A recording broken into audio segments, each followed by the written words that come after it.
talking about plant adaptations. What I'm going to do is I'm going to jump straight into presentation and let's go through some questions. Let's see if we can get through them today. Then we'll do a small bit on cones, and that'll be us done for today. Won't be too.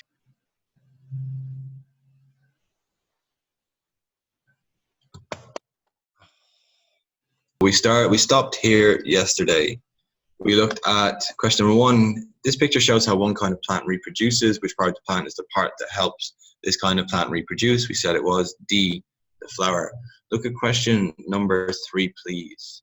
So, question number 3 says that the tree is a non-flowering plant. The orange blossom tree is a flowering plant. Both trees have similar life cycles. What is the order of events in the life cycles of both plants? So one is flowering, one is non-flowering. What is the life cycle of the plants? Key. It is D. It is D. Okay, why is it D? Because it follows only one order. Pollination, fertilization, then we get the seed, which is reproduction, then seed dispersal. And yeah. Yeah, good job, Monkey. So even if the plant is flowering, even if it's non-flowering, the life cycle of a plant does not change. It stays the exact same way, all right? So you're always going to get the same thing happen again and again and again and again. You think about animal reproduction. You think about how you grow. You don't ever hear stories of people growing down, do you? You don't hear someone who is born 3 days later, they're 42. The next day, they're 12. The day after, they're 81. And then the day after, they're 6. It doesn't do that, right? It's always going to follow the same pathway, which would be pollination, fertilization, reproduction, seed. Pollination, fertilization, reproduction, seed. Oh, there's a start of a song there. I'm going to make a song. It's going to be a very boring song about pollination, fertilization, reproduction, and seeds, but that is always the way it's going to go. That is the plant life cycle, starting at one point, going in a circle, and coming back to the exact same point. Going. The bald cypress tree produces seeds that are protected with cones. This tree is found in Florida swamps where heavy rains create floods. The flood waters spread the cones throughout the swamps. What role do the flood waters play in the life cycle of the bald cypress? Kent. Lily, why do we want dead leaves on the soil around plants? For decomposing. Yeah, what happens after decomposing? The dead leaves will turn into rich soil. Yeah, good job, rich soil. Dino, what do we need rich soil for? For plant growth. In the soil would stop the plants from actually growing. So, and what do floodwaters help the cypress tree with? This Hermione. Seed dispersal. Places to grow. Yeah, perfect. Cones will fall into the flood and they will get moved from one place to the other. The cones will float in the water, right? So as flood disappears, cones that were moved from one place will then settle in another place. And as a result, the seeds will then be released and then a new plant will start growing. So floodwaters are very beneficial when it comes to these things, especially when it comes to seed dispersal. Plant. What is the butterfly doing for? Let's go. Mr. Snow, what is the butterfly? Yeah, pollinating. What does the plant do for the butterfly? Jon Snow, again. Try. What do you think? Plant. The plant gives it nectar, so it's a working relationship, right? I will come to you and I will take your pollen, but the plant will say, okay, well, don't worry, I'll give you some food. So it's, I get one thing, you get something else, and that's the way it works. All right, so it's plant working, giving something in return. Okay, imagine you go into a shop and you buy an ice cream. You give money for the ice cream, right? So very good. So let's move on to the next question. So most flowers have both male and female structures for reproduction. Which numbers on this diagram indicate the female reproductive parts? Have I not heard from it? Laura, A, B, C, or D? A is 1 and 2. B is 3, 4, and 5. C is 6 and 7. D is 3, 4, 5, 6, and 7. B. B. Okay. What is number 3? Elsa. The stigma. The stigma. Very good. And is number 5? Who have I not heard from today? It is the Ovule. The answer is B. Yes, the female parts of the flower. Who can tell me what does stigma do? What's the point of this?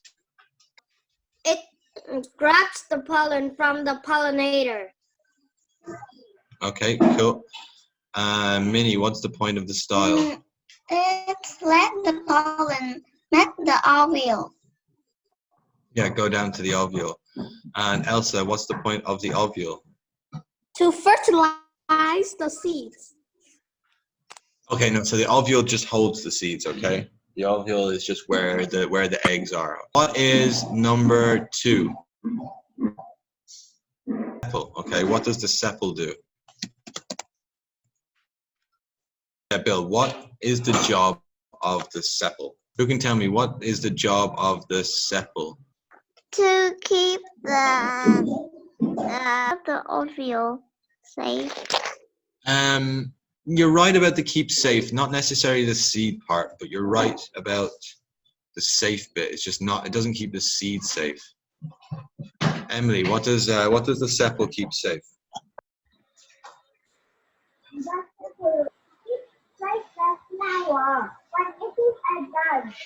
Yeah, perfect. So when the flower is about to bud, the sepal is like an outside coating. It's like a shell. It keeps the bud safe. You've probably seen it. Remember the flowers you were growing in your class? Before they grew, there's like a big bud at the end, and there was a green color on the bud. That green color is the sepal. And what happens is the sepal opens up, and when that's open, it's safe for the flower to open up again. What about number 6? Who can tell me what is number 6? Hey. Number 6 is the anther. The anther. What is the job of the anther? It contains pollen. It contains Pollinators to pollinate. Okay, cool. Good job. And what is number 7? Who can tell me what number 7 is? Yes, Peep. The filament. What is the job of the filament? The job of the filament. Rosie, what is the job of the filament? The filament. So what's at the top? What's at the top of the filament? There's a name on it on the screen. So what's on the top of the anther, right? So the filament's job is just to hold the anther. Okay. Last one, number 1. Number 1 is what? Yes, is the petal. What's the job of the petal, Mr. Pingu?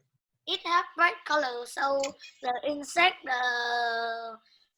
will think it's funny, so they went to the flower. We say that insects are attracted to bright colors. Imagine, imagine Jon Snow walks into class on Monday. When Jon Snow walks into class on Monday, he's got a big pack of Doritos, he's got lots of candy, he's got lots of chocolate, and everyone goes, so, Dino walks into class on Monday.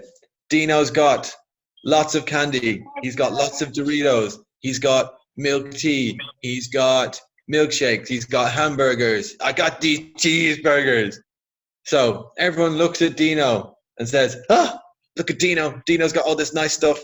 I want to be near Dino. I want a hamburger. I want a cheeseburger. I want a milkshake. I want some candy. I want some Doritos. So Dino's in the middle of class and everyone goes, vroom, and everyone's on top of Dino. And everyone's like, hey, Dino, give me your stuff. Give me your things. Have you frozen? Okay, you're there. So everyone's like, okay, Dino, I want your stuff. Dino, you know what? If you give me a cheeseburger, I'll do your homework for you. And Dino goes, cheeseburger for homework. Okay, I'll give you a cheeseburger if you do my homework. So everyone then is attracted to Dino because Dino's got all these nice things and they want the nice things from him. And Dino says, that's a good idea. I'm going to sell my nice things. I'm going to give you a cheeseburger. You do my homework for me. That sounds like a good deal. So a petal is the same for a plant. When a bee or a pollinator sees a colorful petal, the bee thinks, there's going to be yummy things there. I like yummy things. I'm going to go over there. I'm going to go to that petal. I'm going to take some of that sweet, sweet nectar. And the plant says, yay, you're going to take my nectar, but you're also going to take my pollen, and you're going to bring my pollen somewhere else. That is how a plant works. Think about you going or being attracted to something because you want something from it. Okay. Now, you probably want to say hello to Dino as well because Dino's a nice guy, but at the same time, Dino's got all this candy, which is also fun. Yes. What some flowers do to make sure that some insects don't go near them. So you've got things like the Venus flytrap. It's big and it's scary. Some flies won't go near it. The Titan arum makes a smell of rotting flesh. It only wants some insects to come to it, right? So think about that. If you don't want lots of people to come to you, think about ways that you only want the right people to come to you. Now, on the other hand, if you have nice things, you should share. I'm just using as an example for flowers and pollinators. If you've got nice things, it's nice to share. Everyone should always share. And it's nice to be nice to everybody. Remember, be nice to people. All of you.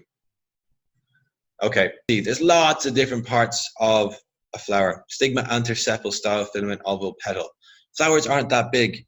So that's a lot of things in a very small area. But they all have roles to play. They've all got jobs to play. And that's what you need to remember when you're looking at anything, is that each part of a plant has a job and a specific job to do. When it has this job, it is adapted and it's changed for this job. Remember we spoke about adaptations and roots. All of them work in different ways. They all work for different reasons, and they've all adapted for different reasons as well. That's the male part right there. Okay, let's go on. This question is a little bit longer. It requires you to think. Okay, so this question is, seeds may remain dormant. Dormant is not awake, sleeping. The way to think about dormant is to think about a volcano. So when a volcano does not shoot lava, we call it dormant. Okay, so when a volcano does not spray lava out of it, we call it dormant. When a volcano starts to spray lava, okay, we call that active, okay? But dormant means sleeping. So some seeds may remain dormant or inactive for days, weeks, or months after they reach the ground. This means that they do not start to grow immediately. Identify one reason that seeds may remain dormant. Because it is not the right condition to grow. Yeah, perfect. Good job. Minnie, what's another one? They have to check if that soil is good to grow. As many as something called suitable, okay? If you were to say the soil is suitable, which means it works for that particular seed, then it will grow, okay? So suitable means it works for. But yes, good job, Minnie. Monkey, I saw your hand as well. They don't have all their needs to grow, like air, water to germinate and grow. Mm-hmm. Conditions being suitable for them to grow. What a seed will do is a seed will wait for the right time. They will wait until the conditions are right. Think about this. Think about, okay, yesterday, or no, not yesterday, Tuesday, lots of rain, right? Rained a lot.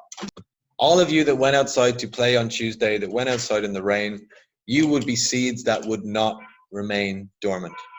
You are seeds that went, okay, yeah, this is fine. I don't care. I'm going to go outside in the rain. This is cool. I like being wet. Yum, yum, yum. I like rain. But the rest of you who stayed inside and said, I don't want to go outside. It's cold and it's wet and I don't like it. This isn't good for me. It's not suitable. It's not what I want. Seeds do the exact same thing. A seed will go into the soil and a seed will say, hold on now. No, I don't like this. I don't want to go anywhere. I'm going to stay here. It's warm.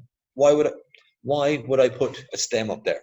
What's my stem going to do? My stem's going to be cold. It's going to make me cold. Then it's going to get really wet. I don't like it at all. So what the plant does is it waits. It will stay inside and it will wait for Wednesday. And when Wednesday comes and it's not so bad outside, the seed will then say, okay, now it's time for me to go outside again. I'm going to take my opportunity and I'm going to grow. The conditions are right for me. They're suitable for me to grow. So what happens is the plant will wait for a time when it is correct for it to grow.